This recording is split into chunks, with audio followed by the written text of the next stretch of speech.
Hey everybody, welcome to T. Roy Cooks and welcome to another Thursday Chatting with Troy. Appreciate you joining us. Cheers to you. Man, I've been almost doing this for a year now. If this is your first time here though, this is where I answer your questions. If you've got a question for me, just ask it in the comment section right below where you would normally leave me a comment about the video. Just ask your question there. I'll take those questions, add them to my list, answer them on a future Thursday chat. If I mention any YouTubers or any products that you may be interested in, just check the description box. Again, hit show more down beneath the video and that'll open that description box. Find a ton of information in there. Let's get down to it, folks. Let's see what we got today. First question is from Kane Alman. Kane says, Troy, I was curious if you've ever tried Cackalacky Cheerwine BBQ Sauce. It's popular in my area in North Carolina. I'd be glad to send you some to try on some ribs or chicken in the future on a video. Man, that'd be fantastic. I'll tell you what, Karen and I went and visited around Asheville, and I was able to drink some of that cheer wine or cherry wine. I forget what they call it. Anyway, I guess it's cheer wine. Basically like a cherry type drink from what I remember. Maybe this is something different. I don't know. But I haven't tried the barbecue sauce. So yeah, man, contact me on social media. You know, Facebook's probably the best place. Just send me a direct message. Or send me an email. Just go to my main channel, click T. Roy Cooks. It'll bring you to my homepage. And from there, click on the About section. And there you can get my email address if you just want to email me directly. So appreciate the question and thanks for the offer. Appreciate it, Kane. Next question is from Christopher Hunt. Appreciate the question, Chris.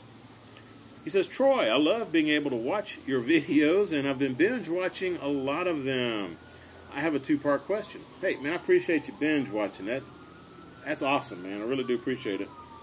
And I've got all these Thursday chats. Man, I hope they ain't coming to get me. Woo! I don't think they are. I ain't done that. So anyway, I've got all these Thursday chats in a playlist. So if you just want to just binge watch these Thursday chats, check out the playlist. I put it at the end of the video and some of the cards, you know, somewhere. I forget which side. Anyway, check it out. I appreciate it, Christopher. First question Chris has is, how do I get my question on your Thursday Q&A? Is there a link I'm not seeing? No, Christopher. Like I just stated a while ago at the opening, just put your question in the comments section where you would normally leave me a comment like, hey, Troy, I hated this video. Or, hey, man, great job on the video.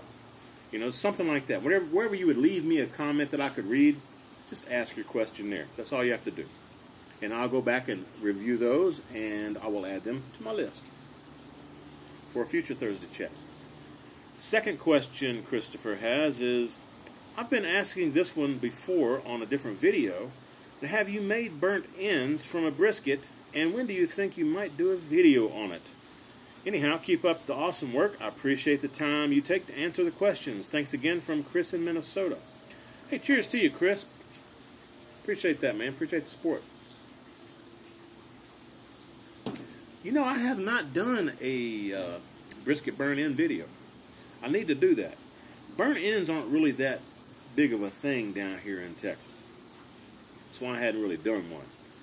But I can definitely do one. In fact, I've been wanting to do some pork belly burnt ends too. Saw my brother James over at Hammond McClaimum Smokers do some pork belly burnt ends. They look fantastic. Yes, indeed. So, yeah, I need to do some burnt ends, whether it be brisket or pork. But appreciate the suggestion, and thanks again for the support, man. Mr. Able to Speak. It just simply says, chew what? I guess you're talking about my dip. This is it. I got it off camera here. Red Seal, fine cut wintergreen. There you go. That's what I dip. I used to dip Skull wintergreen, but man, it got too pricey. So Red Seal's the way to go. Plus, Red Seal can's a little bit bigger. Get a little bit more in there. And it's cheaper. Anyway, that's what I do. I hope that's what you were asking. Next question's from Todd Blessing. What's up, T-Dog? What's up, T-Todd? Cheers, my man. He says, I'm still trying to smoke bigger pork butts. I can't stay awake through the whole cook, though. Any tips on how to keep it rolling throughout the night unattended? Thank you, my man. Keep up the great chats, and cheers. Yeah, cheers to you. Appreciate that. You didn't mention what cooker you're cooking on. I'm assuming if you're cooking on the Weber Smoky Mountain or your Kamado Joe, stuff like that, set it and forget it type smokers or your pellet cooker, you don't have to worry about it. So I'm assuming you're going to be talking about an offset or maybe your Weber kettle. With the offset, I think I've shown this, at least I talked about it on that bone-in brisket video that I did with Justin from Baby Back Maniac over here to join me. We cooked a bone-in brisket, babe, and that was like a 27-pound brisket, 26-pound brisket, and it took a long time. Basically, almost 3 nights worth. But anyway, long story short, what we did, we were tired, like you was talking about. I took the brisket and let it smoke on the Yoder Wichita, the offset. Let it smoke and get a good, nice smoke flavor for like the first 4 to 6 hours. While it was coming up, while that brisket was cooking, I also fired up my Weber Smoky Mountain. Now granted, I've got the larger 22.5-inch Weber Smoky Mountain, so it'll fit a full brisket on there. But went ahead and fired it up. Brought it up to 225 or 250, whatever the temperature was of the offset, okay? Went ahead and got it warmed up, put water in it. After, I'd say like between 4 and 6 hours, we got really tired. We transferred that brisket, unwrapped, over to the Weber Smoky Mountain, which had a full load of charcoal. It was holding temps. We had it there for like an hour before we put the brisket on to make sure it maintained 225, 250, whatever the temp was. And just once we put it on the Weber Smoky Mountain, we were confident that we could go get some rest. So Justin headed off to the hotel room. I went and camped out and hung out with Karen. Next day, Justin comes back over, and when I got up that morning, the next morning, I went ahead and fired back up my offset. And again, it takes about an hour, a little over an hour to get it fired up. So I woke up early, you know, went ahead and fired it up though. And once it was fired up and running up to temp, I transferred the brisket back from the Weber Smoky Mountain over to that Yoder Wichita and finished the cook on the Yoder Wichita. So that's one way that you can definitely do it. And it would work the same whether you're using a Weber Smoky Mountain or a Kamado Joe. If you don't have either of those, and you're mainly cooking on an offset, then I would say take the brisket off, put it in your oven, let it cook in the oven overnight at the same temp that you have your offset at. And then when you get up in the morning, go ahead and put it back on the offset. And the reason you put it back on the offset is because you're burning real wood. You get that real smoke going across the meat, and that helps build that bark. If you were to just leave it in your oven, or if you left it in your Weber Smoky Mountain, you wouldn't get the same bark that you would as if you had finished it on an offset. But hope that helps, Todd. Sorry, man. Good luck with it, man. I hope that. I mean, it's easy to do, and you get some sleep. So I hope that answered your question, Todd. Appreciate it, man. Johnny Meatballs Barbecue. What's up, Johnny? How you been, brother? He says, "Hey, T-Roy, great video. Do you ever use MojoBricks for your smoke? I just picked up some, and I think you would enjoy it. I use the maple and apple mix together. They call it Maple. Thanks again." Johnny, I've never heard of MojoBricks. I have no idea what you're talking about, man. Of course, I've been busy lately, so I don't keep up with all the new things that are coming out. But I appreciate all you guys letting me know about some new things coming out, so maybe I will check them out.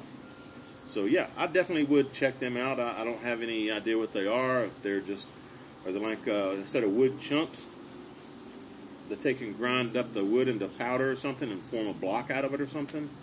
I don't know. But yeah, I'll definitely check them out. I appreciate the heads up there, Johnny. Next question is from Jai Jai. It says, "Hello, sir. Have you smoked a rack of pork belly ribs and they come out tasteless and dry, but still fall off the bone at the same time?" Says, "I'm asking because this happened to me. The only thing I did different was I seasoned them the night before, and I did the 3-2-1 method. Your thoughts, please. That has happened to me, like, only on one occasion. And I just chalked it up to being the meat itself. It wasn't anything that I did. The seasoning it and letting it sit overnight in the fridge, that should actually add more flavor to the meat. I guess it could, if you had something in the rub that would have maybe cooked the meat, like maybe some lime juice or something like that, something acidic that was sitting on the meat, or maybe the meat was sitting in a liquid that was cooking the meat overnight. That may have some effect on it. So maybe it was the rub you used. I'm not sure. But it did happen to me once, and I did not do the overnight marinade. I just, I just rubbed it down right before I put it on, and still tasteless and worthless in my opinion. But it was the meat itself. It was just a bad, it just didn't have any flavor. It was bland as all get out, man. So I just chalked it up to the meat itself. It happens. Every meat's different. Every cow's different. Every pig's different. Every chicken's different. Sometimes it happens. It happens to the best of us, man. I say just chalk it up to the meat and move on to the next one. Hope that helped, man. Appreciate the question. Next question is from Blind Grillin'. How you doing, Mr. Blind Grillin'? He says, Chris here. Oh, Chris. Hey, man. Cheers, Chris. Appreciate that, man. He's got a channel, man. Y'all go check him out. Blind Grilling. I'll put the link down below. Just hit show more. Chris says, really appreciate your willingness to help others get going on YouTube. You're quite welcome. Hopefully I've helped you as well. I enjoy teaching. I really do. I enjoy doing that. He says, being blind, I get nothing from videos that just play music and don't explain what they're doing. So thanks for talking us through your cooks. You're quite welcome. Thank you very much. I appreciate that, man. He has a question, though. He says, what are your favorite gloves for handling hot meat? Thank you in advance for a shout-out. Oh, you're quite welcome. Happy to give shout-outs to new channels. Favorite gloves. I say my Grill Beast gloves. I'll usually include an Amazon link down below and in my description box on my videos. But Grill Beast gloves. Those are some really good gloves. There's some other gloves that I use called Barbecue King, and the owner of that company actually gave me a like a promo code that you guys can use on Amazon when you're checking out to get like a 10% discount if you want to try those gloves out. And those are pretty cool as well. They're reversible, so it doesn't matter left or right hand. Both gloves fit either hand. So those are pretty cool, and they work just about as well as the Grill Beast. I think the Grill Beast gloves are more flexible. That's why I like them a little bit better. In fact, the Grill Beast gloves are pretty close, or I should say the hang on. The Pit Barrel Cooker gloves that I got with the Pit Barrel Cooker. Thanks, Noah. Those gloves are very similar to the Grill Beast gloves. So, they're, I do use those as well. But my favorite would be the Grill Beast gloves.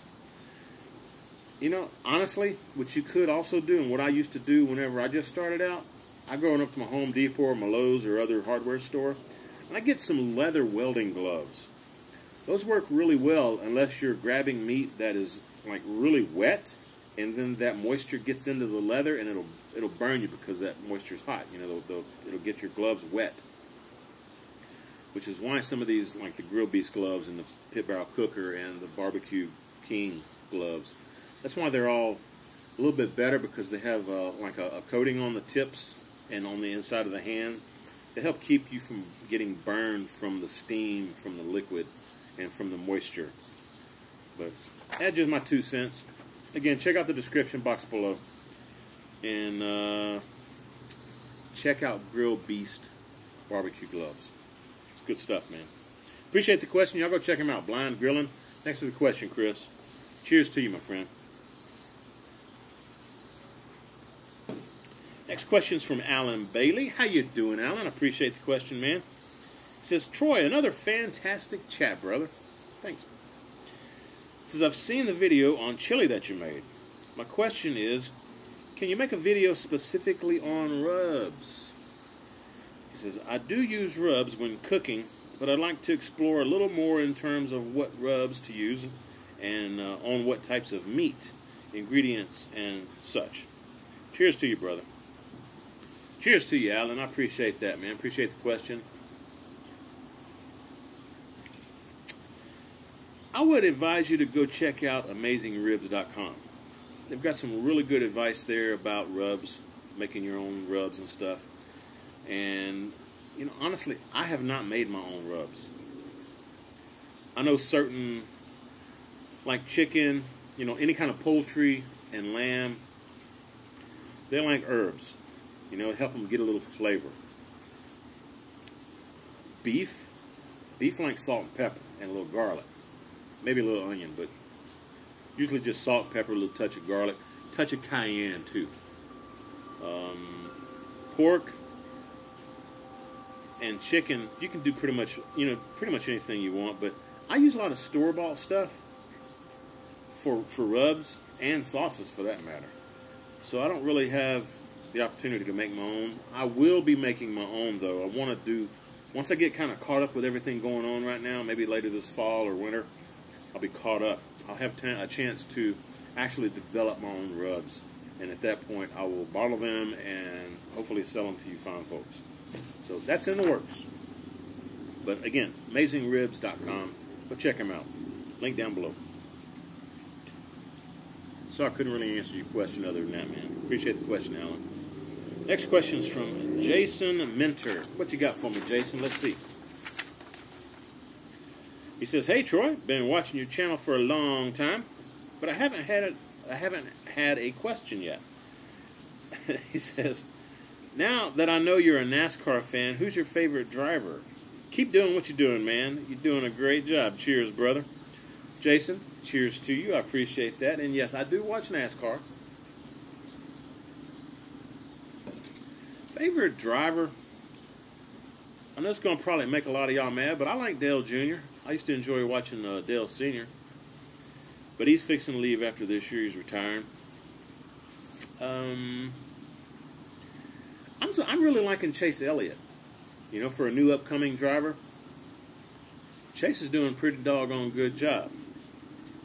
I like Chase Elliott. I'm not actually one of these people who pick a specific driver and get really mad if they don't win or something. You know, I'm not that kind of person. Like when I'm watching football, I'm watching to watch Dallas win or the Saints win or the Texans win. But if they lose, I'm not like busting a hole in the wall or anything like that. You know, I'm not crazy like that. I just enjoy watching sports, watching football, watching the NASCAR, watching the NHRA drag racing. You know, I like that kind of stuff. But I don't get too upset if whoever I'm pulling for loses, because I really enjoy just watching the competition. Does that make sense? So I would say Chase Elliott, but I'm fine if anybody else wins. You know, I don't really care. I just enjoy watching them beat and bang going around the track. It's a good time. Hey, cheers to you. Appreciate the question.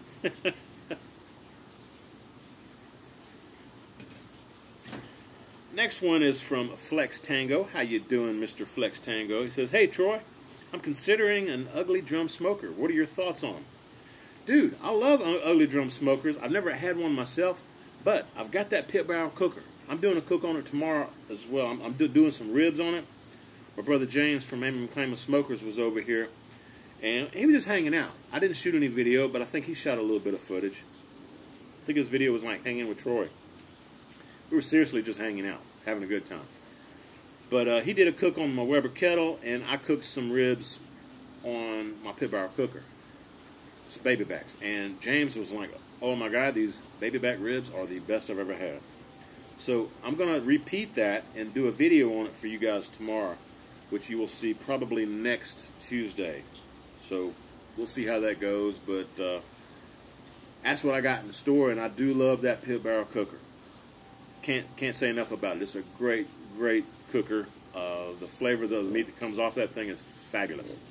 And once you set that bottom intake vent for your altitude, you ain't got to mess with it again. Just load it with charcoal, like charcoal.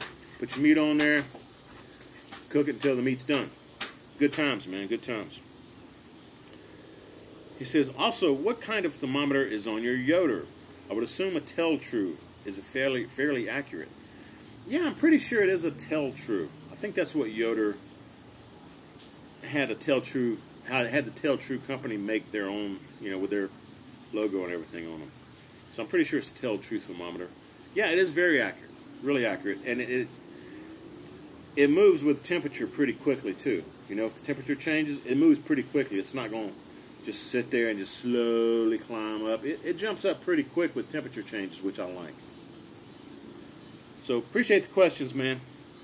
Next question is from Mr. Avila 92. How you doing? How you doing? He says, hey, Brother Troy.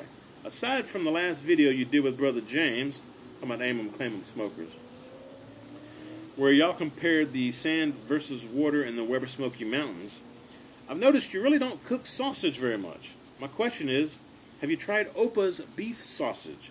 For me, it's my go-to store-bought. Anyway, hope all is well. Keep up the good work. Cheers from lovely Abilene, Texas. Cheers to you. Appreciate that.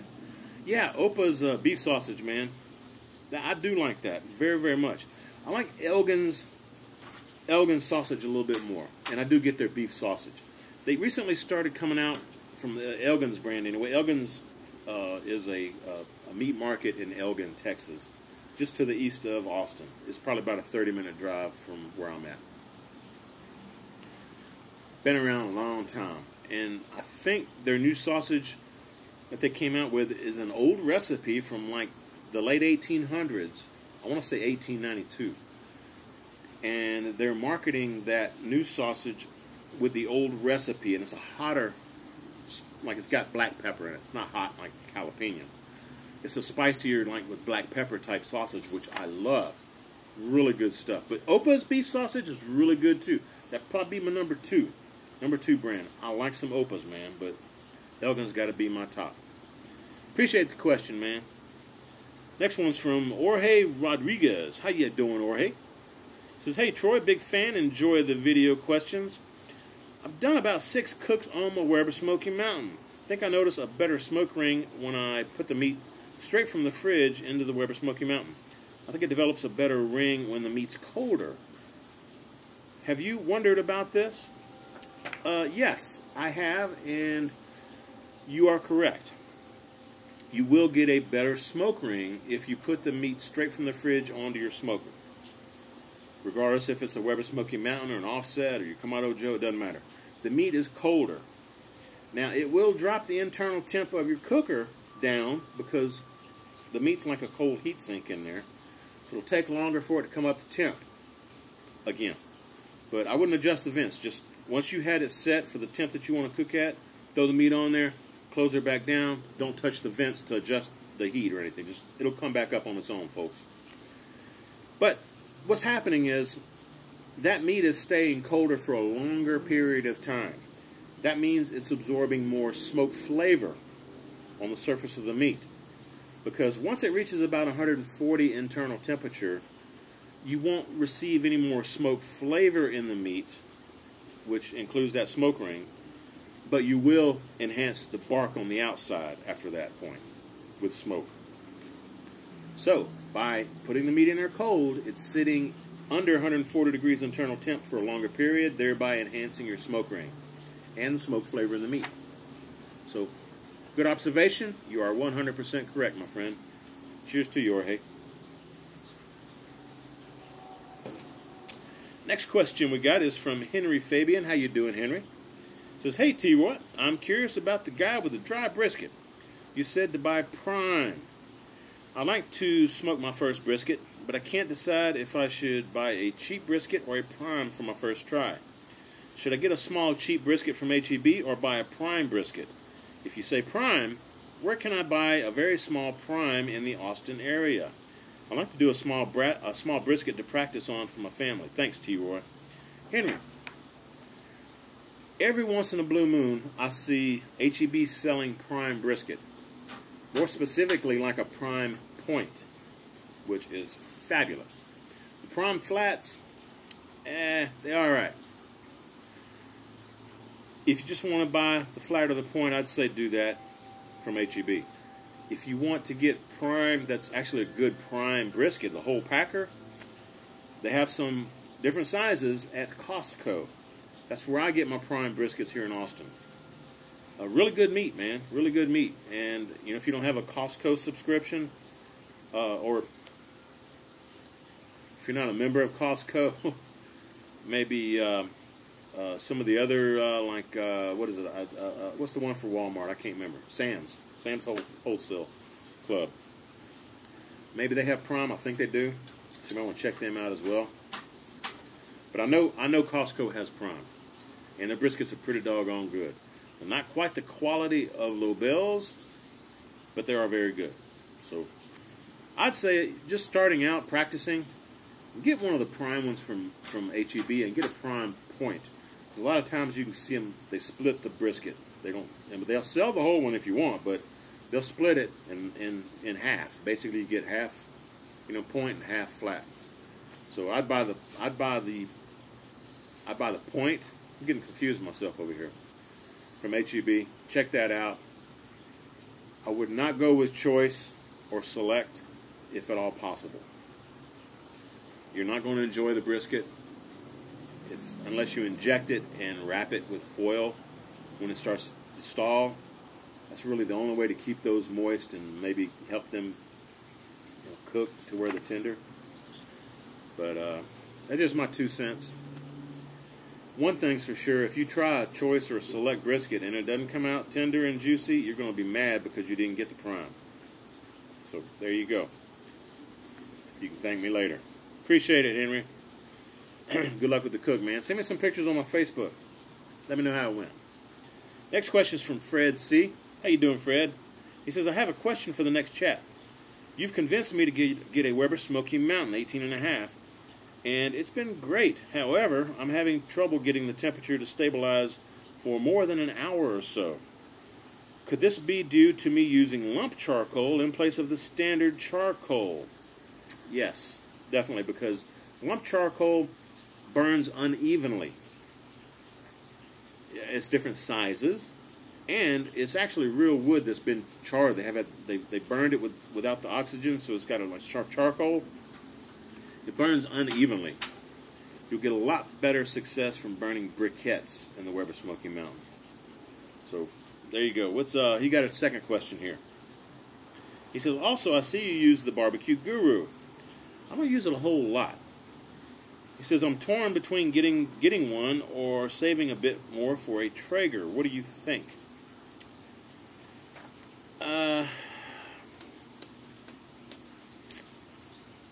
The BBQ Guru will not work well on an offset. You're still going to have to add wood about every 45 minutes to an hour, so it was a waste of money for me to get an adapter on my Yoder Wichita for the Guru. However, on the Weber Smoky Mountain and on the Kamado Joe, if you just want to be absolutely sure that the temps maintain within 5 or so degrees, then it would help you. Me personally, I don't worry about it. Both the Kamado and the Weber Smoky Mountain, they're set it and forget it. The only way you're going to start losing temps is if you start burning out your fuel. You're getting low on fuel. That will make the temps go lower. Or if a rainstorm moves in or something like that. So I really don't use the BBQ Guru a whole lot. I would say my suggestion would be, instead of the Guru, save up the money and get you a pellet. Get the Traeger. I'm guessing you're talking about a pellet. I don't think the Traeger makes like a Guru type product. I could be wrong though. I like the Guru. I like that it's wireless. That's Wi-Fi. I love that aspect about it. But as far as using the fan, sometimes I'll just use the Guru as I would the ThermoWorks smoke, and I don't hook the fan up. I just use it as a meat probe. But even then, the BBQ Guru, what I've found, I actually went and bought the extra length I think they're 12-foot leads, 12-foot cables for the probes. It's not nearly as accurate as the ThermoWorks smoke or the Maverick ET732 and 733. It may just be the probe, but I just don't find that they're that accurate for my own application. But maybe, again, it's those 12-foot long wires. I don't know. Just throwing it out there. You know. If you've got any experience with the BBQ Guru or have any suggestions for Fred, go ahead and chime in. Just hit plus Fred space C as in Charlie and put your comment, and Fred will get an email with your comment. Appreciate the question, Fred. That was a long-winded one, man. Cheers. It's starting to get dark out here, man. I'm going to have to close up around here. Have to end this pretty quick. Next one's from Ben Friedman. It says, hey, T-Roy. When I lived outside of New Orleans, I got a Weber Smoky Mountain, and I got decent at making a couple of things. I didn't experiment much, but I got really good with pork butts and St. Louis ribs. Cool, man, that's cool. He says, I had to move up north, Virginia. The winters are real cold. I've had trouble keeping fire and maintaining temps in the winter months up here, and the food doesn't come out nearly as good. I know you're a lifelong Southerner, but do you have any ideas how to deal with a Weber Smoky Mountain in really cold weather? Ben, I don't. Honestly, I don't. But what I've seen people do is to get some insulation from your hardware store that would go around, say, a hot water heater. Wrap that around your Weber Smoky Mountain. I mean, you may have to cut out a little area where the door is so you can open the door if you need to, or, you know, whatever. But at least put some insulation around it. That'll help in those colder temps. It'll help it maintain its temp. Usually in the wintertime, the wind blows from the north, so maybe have your south-facing vents open and not the north-facing vent. Maybe close that vent and just have the other two open a little bit more facing south so that north wind's not coming in through your charcoal basket area.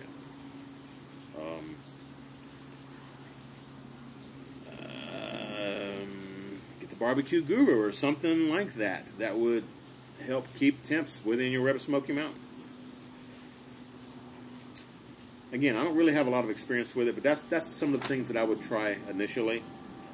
And again, if any of you have any experience up north with a Weber Smoky Mountain and cold temps, maintaining temps, chime in.